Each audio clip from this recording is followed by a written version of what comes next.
Several years ago when we were talking, and we were thinking it would be a natural to have the architects join our association. Of course, they have their own organizations as well, but ABC of all groups celebrates the entire team.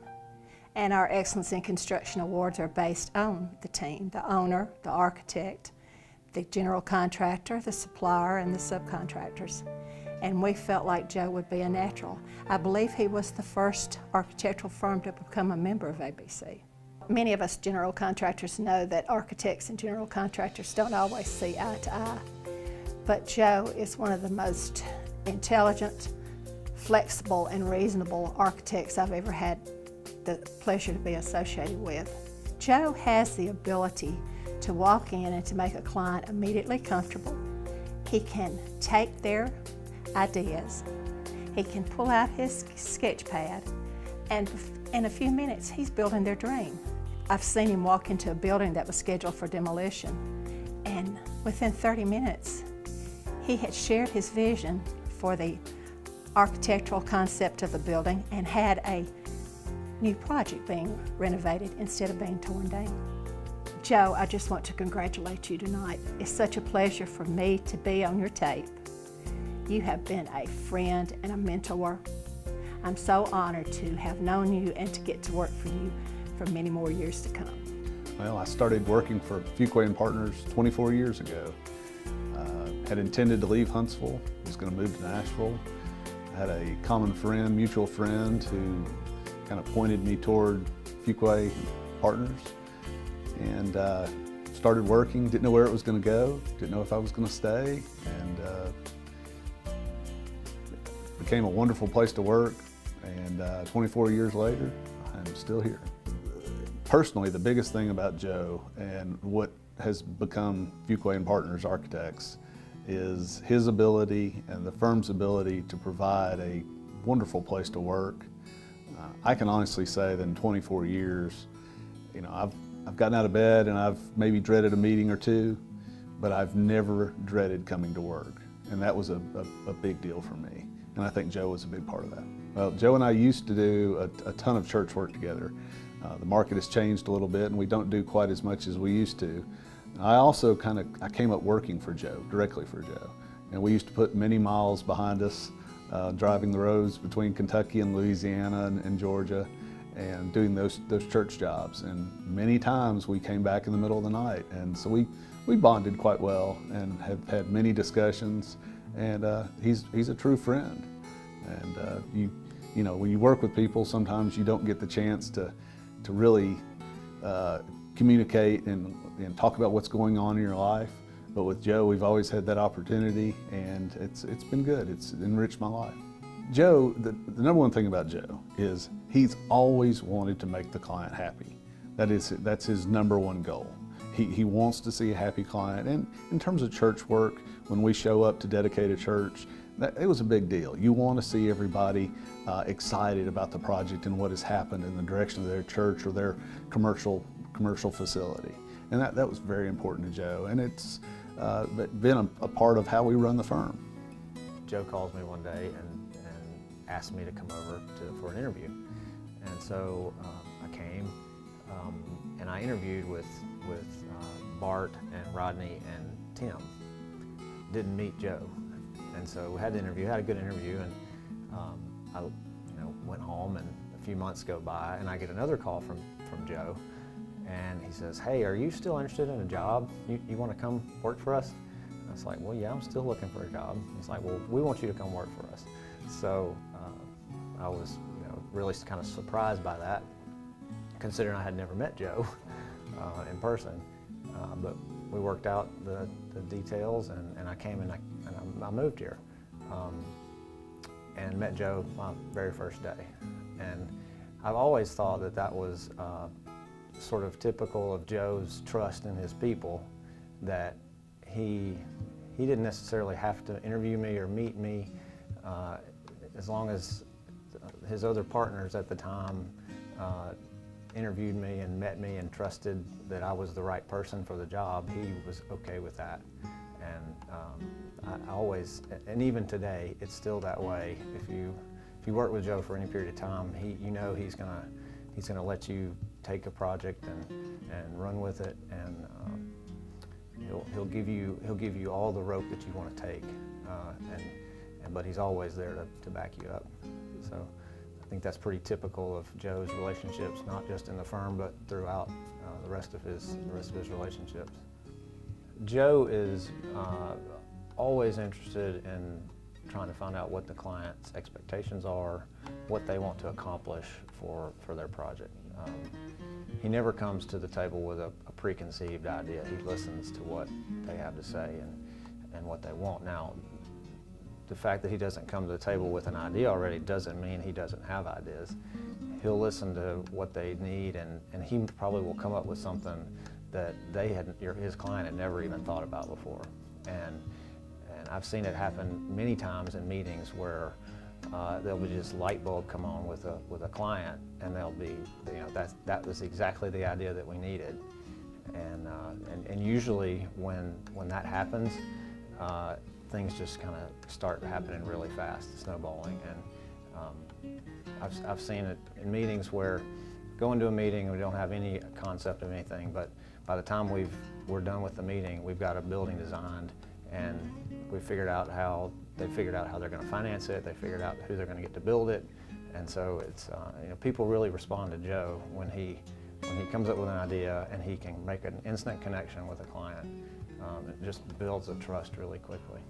I met Joe on a mission trip, actually in Peru. His son has an organization called Not Forgotten, and Willowbrook is the church that we go to, organized a trip to go to Peru and be a part of building the house down there. And so Joe was on the team, and got to spend some time with him down there and just see a little bit about his heart. And ever since then, we've just kind of hung out. So we go out to breakfast once a week, and we actually run together twice a week. And so he's just been a very big influence on my life. I feel like he is an excellent man of God, puts his faith first and loves people.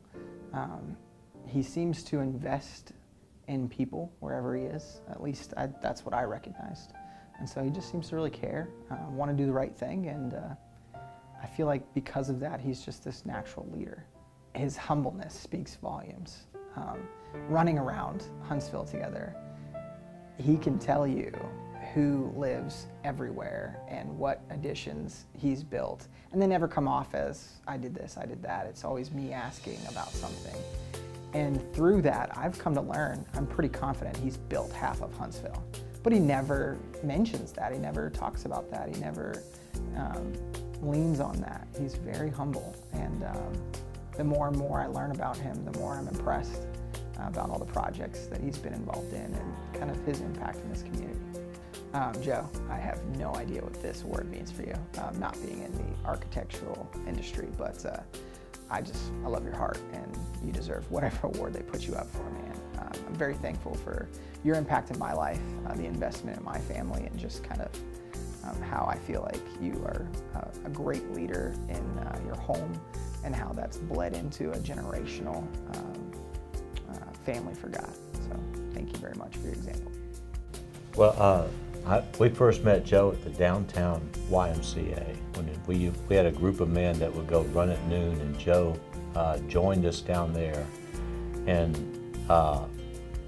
just to describe the downtown Y, I'll let Ken share a little bit about what a great place that was. Well, I know this is probably an architectural type thing for Joe, but we kind of have to take it with a grain of salt because it was the biggest dump we think there was in the city. We thought we were part of an experiment to see how much we could take before we would leave. And it was pretty dirty. And but I mean, it was a place of camaraderie, and we had lawyers, engineers, architects, doctors, people from all walks come.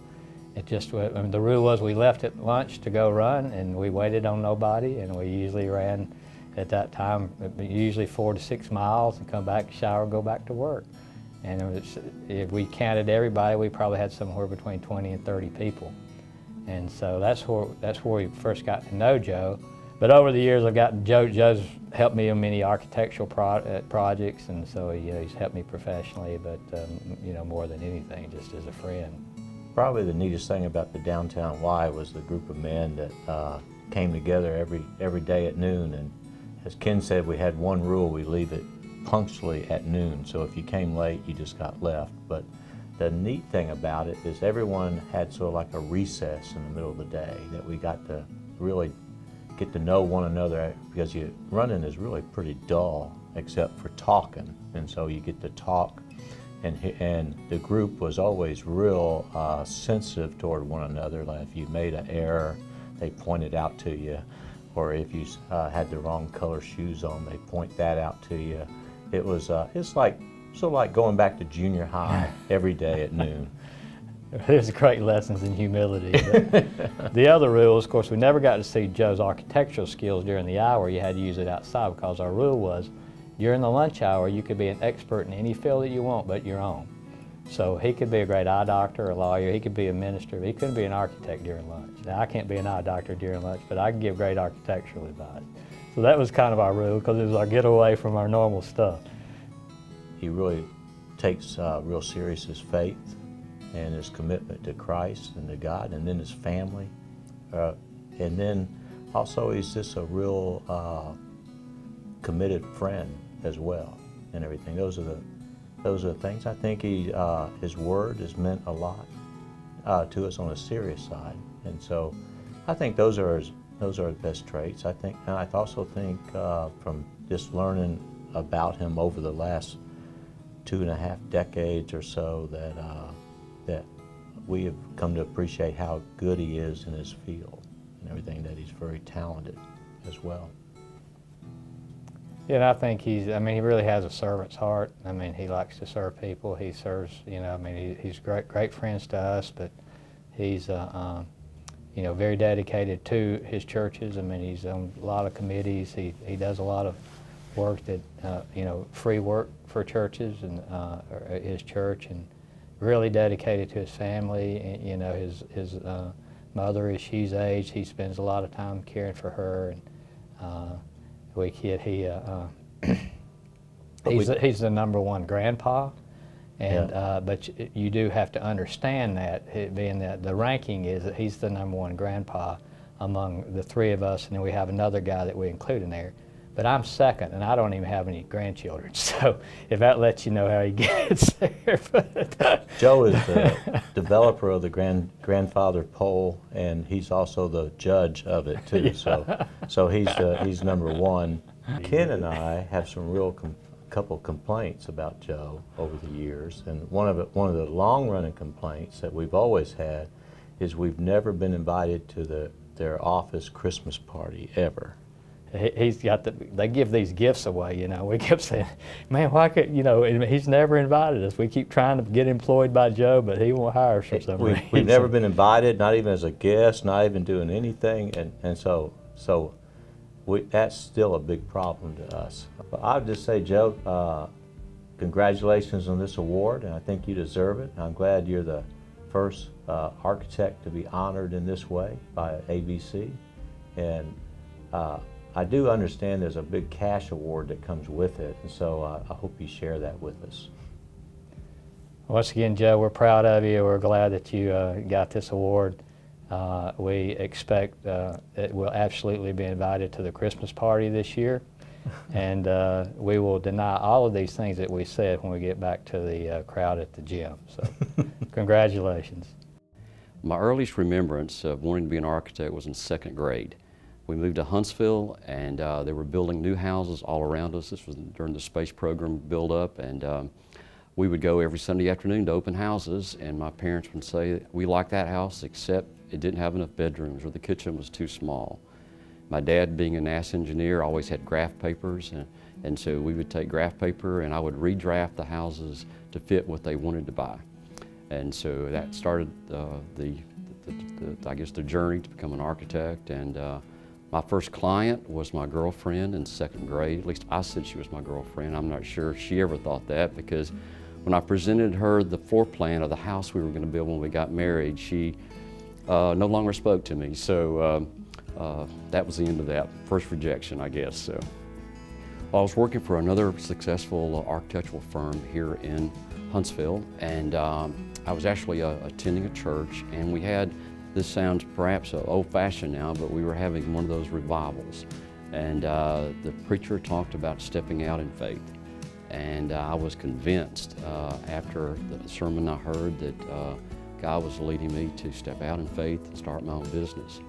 Now, the thing that's kind of odd about that is I was 28 years old, had only been registered a few months, and had no business experience and no clients to speak of. And prayed with my wife about it, and she was supportive, very supportive, and so we decided to step on our own.